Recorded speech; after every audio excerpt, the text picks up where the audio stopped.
మోహనవాణి శ్రోతలకు శ్రీ విశ్వావసునామ సంవత్సర సందర్భంగా శుభాకాంక్షలు. మన తెలుగునాట ప్రతి పండుగ ప్రత్యేకమైనదే అయినప్పటికీ ఉగాది పండుగ ప్రత్యేకత విషయంలో ప్రముఖ స్థానాన్ని ఆక్రమించిందని చెప్పాలి. ఎందుకంటే ఉగాది మన తెలుగు వాళ్ళ క్రొత్త సంవత్సరం. ఋతువులలో మొదటిదైన వసంత ఋతువు కూడా ఈ రోజుతోనే మొదలు. మాసాలలో మొదటిదైన చైత్రమాసం, శుక్లపక్షం, శుక్లపాడ్యమి.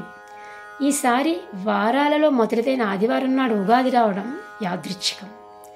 ముఖ్యంగా ఈ వసంత ఋతువులో ప్రకృతిమాత సర్వాలంకార భూషితురాలై అతి సుందరంగా కనబడుతుంది. నిన్నటి వరకు రాలిన ఆకుల వలన మోడులుగా ఉన్న చెట్లు ఈనాడు క్రొత్త చిగురులు తొడిగి నూతన శోభను సంతరించుకుంటాయి. హరితవర్ణపు పట్టు చీరకు నునులేత ఎర్రని చిగురుల అంచులుగా అక్కడక్కడ వేళ్లాడుతున్న కాయలు ఆభరణాలుగా ధరించి సుగంధ పరిమళాలు విరజిమ్మే మల్లెపూలను అతి సొగసుగా అలంకరించుకుని మన జీవితాలలో ఆనందాన్ని నింపడానికి వస్తున్న ప్రకృతిమాతను నిరాశపరచకుండా మరిన్ని సొబగులు అద్దుదాం. మరిన్ని మొక్కలు నాటడం ద్వారా వాతావరణం కలుషితం చేయకుండా ఉంచడం ద్వారా. చెట్ల చిగుర్లలో దాగి ఉన్న కోయిలమ్మ తన కుహుకుహు నాదంతో అతి మధురంగా పాడుతుంటే అది వినడానికైనా ఈ కాలం గురించి ఎదురు చూస్తాం కదండి. పెళ్లికి సన్నాయికి ఎంత అవినాభావ సంబంధం ఉందో వసంత ఋతువుకు కోయిలమ్మకు అంతే అవినాభావ సంబంధం ఉంది అంటే అతిశయోక్తి లేదేమో. తెలతెలవారుతుంటే ఆ ప్రశాంత వాతావరణంలో పంచమ స్వరంలో కూస్తున్న కోయిల కుహుకుహు నాదాలు వినడం వల్ల మనసుకు ఎంత ఆహ్లాదంగా ఉంటుందో కదండి. వీణులకు విందు కలిగించే ఈ కోయిల కూజితాలు పిచ్చుకల కిచికిచిల్లాగా తగ్గిపోకుండా ఉండాలంటే ప్రముఖ కవి శ్రీశ్రీ గారు అన్నట్లు నేను సైతం అంటూ ముందుకు కదిలి ప్రకృతి పరిరక్షణకు చేతులు కలుపుదాం.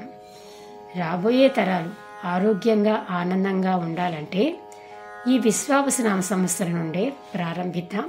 ప్రయత్నం చేద్దాం, ప్రమాణం చేద్దాం ప్రకృతి పరిరక్షణకు. ఇదే మన ప్రథమ బాధ్యత, ప్రధాన బాధ్యత కూడా. విశ్వజనని ఈ నూతన సంవత్సరంలో మన అందరి జీవితాలలో వినూత్న కాంతులను ప్రసరింపజేయాలని మనసారా కోరుకుంటూ శ్రీ లలితా పరమేశ్వరి కృపా కటాక్ష వీక్షణాలు గురించి ప్రార్థిస్తూ ఆ తల్లి గురించి ఒక పాట. ఈ పాట వ్రాసిన వారు విశాఖపట్నం వాస్తవ్యులు శ్రీమతి రాధాదేవి గారు. ఆవిడ లలితాదేవి ఉపాసకురాలు. మన మధ్య ఆవిడ లేకపోయినప్పటికీ వారి పాటలోని అమృతాన్ని ఆస్వాదించే అదృష్టం కలుగజేసిన పూజనీయురాలు. ఈ పాటలో అమ్మ ఎక్కడి నుండి పుట్టింది, ఆవిడ నివాస స్థలం ఏమిటి, ఆ తల్లి ఎక్కడెక్కడ ఏ రూపంలో ఉంటుంది అన్నది ఎంతో అందంగా వర్ణించి పాడిన తీరు అద్భుతం. పాడుతున్నట్లుగా కాక ఆ తల్లితో మాట్లాడుతున్నట్లుగా ఉంటాయి ఆవిడ రచనలు. ముందుగా లలితా పరమేశ్వరి అంటే అర్థం తెలుసుకుందాం. శ్రీమతి పవన నిర్మల ప్రభావతి గారి మాటలలో లలిత అనే పదమునకు శోభ, విలాసము, గాంభీర్యము, మాధుర్యము, ధైర్యము, తేజస్సు, లాలిత్యము, ఔదార్యము అనే 8 అర్థాలున్నాయి. ఆ సర్వలక్షణాలు గల లలితాంబిక శివశక్త్యేక్య స్వరూపిణి. పరమేశ్వరి అంటే పరమశివుని ఇల్లాలు, పరమశ్రేష్టమైన ఉత్కృష్టమైన ఈశ్వరి, సర్వానికి అధీశ్వరి, పరమేశ్వరి. మరి ఈ లలితా పరమేశ్వరి మీద పాట వినండి. జగమే ఊయలగా జీవులు పాపలుగా లాలించు నీ వడిలో లలితా పరమేశ్వరి శ్రీ భువనేశ్వరి. జగమే ఊయలగా జీవులు పాపలుగా లాలించు నీ వడిలో లలితా పరమేశ్వరి శ్రీ భువనేశ్వరి. చిదగ్నికుండ సంభూతగా ఆవిర్భవించినావు, శివతాండవ సాక్షిణిగా చివరకు మిగిలేది నీవు. చిదగ్నికుండ సంభూతగా ఆవిర్భవించినావు, శివతాండవ సాక్షిణిగా చివరకు మిగిలేది నీవు. భక్తుల హృదయాలయ దేవేరివి నీవు, భక్తుల హృదయాలయ దేవేరివి నీవు, భవబంధములను బాపే భగవతివి నీవు, నా భాగ్యము నీవు.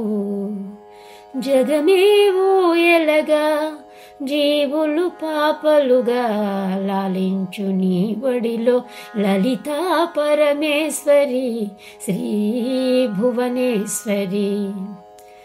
ఉదయాత్రిని ప్రభవించే రవితేజువు నీవు, శశాంకుని కాంతి కిరణ చల్లదనము నీవు. ఉదయాత్రిని ప్రభవించే రవితేజువు నీవు, శశాంకుని కాంతి కిరణ చల్లదనము నీవు. అరవిరిసిన కమలంలో అందానివి నీవు, అరవిరిసిన కమలంలో అందానివి నీవు. పారిజాత సుమదళాల లావణ్యము నీవు, లాలిత్యము నీవు. జగమేవో ఎలగా జీవులు పాపలుగా లాలించు నీ వడిలో లలితా పరమేశ్వరి శ్రీ భువనేశ్వరి. అణువణువున ప్రభవించే పరమాణువు నీవు, అంతరంగ విపంచిలో నాదానివి నీవు. అణువణువున ప్రభవించే పరమాణువు నీవు, అంతరంగ విపంచిలో నాదానివి నీవు. నాదంలో వినిపించే వేదానివి నీవు, నాదంలో వినిపించే వేదానివి నీవు. వేదాలకు మూలమౌ ప్రమాణము నీవు, పరమార్థము నీవు. జగమేవో ఎలగా జీవులు పాపలుగా లాలించు నీ వడిలో లలితా పరమేశ్వరి శ్రీ భువనేశ్వరి. నా జీవన గానంలో నవరాగము నీవు, నాట్యకళా కోవిదుల పదగతులు నీవు. నా జీవన గానంలో నవరాగము నీవు, నాట్యకళా కోవిదుల పదగతులు నీవు. రాధ హృదయ సామ్రాజ్యపు లక్ష్మివి నీవు, రాధ హృదయ సామ్రాజ్యపు లక్ష్మివి నీవు. రమ్య మందిరముననున్న రాజేశ్వరి నీవు, లోకేశ్వరి నీవు. జగమేవో ఎలగా జీవులు పాపలుగా లాలించు నీ వడిలో లలితా పరమేశ్వరి శ్రీ భువనేశ్వరి, లలితా పరమేశ్వరి శ్రీ భువనేశ్వరి. ఈ పాట మీకు నచ్చినట్లయితే ఈ పాట మీద మీ స్పందన తెలియజేస్తే శ్రీమతి రాధాదేవి గారి మరొక అద్భుతమైన పాటతో మళ్ళీ కలుద్దాం. మర్చిపోకుండా షేర్ చేయండి మరియు సబ్స్క్రైబ్ చేయండి. మరొక్కసారి మీ అందరికీ ఈ ఉగాది శుభ సంపదలను సుఖ సంతోషాలను మీ అందరికీ కలుగజేయాలని కోరుకుంటూ ధన్యవాదాలండి. మోహనవాణి పోడ్కాస్ట్ వింటున్న శ్రోతలందరికీ హృదయపూర్వక ధన్యవాదాలు. వినండి, వినిపించండి, వింటూనే ఉండండి. మోహనవాణి తెలుగు పోడ్కాస్ట్ మీరు వింటున్నారు. మోహనవాణి. ఇంతవరకు మన ఛానల్కి ఎవరైనా సబ్స్క్రైబ్ చేసుకోకపోతే ఇప్పుడే ఈ క్షణమే సబ్స్క్రైబ్ చేసుకుని ఆ పక్క నుండి బెల్ బటన్ మ్రోగించి మమ్మల్ని ప్రోత్సహిస్తారని మనస్ఫూర్తిగా కోరుకుంటూ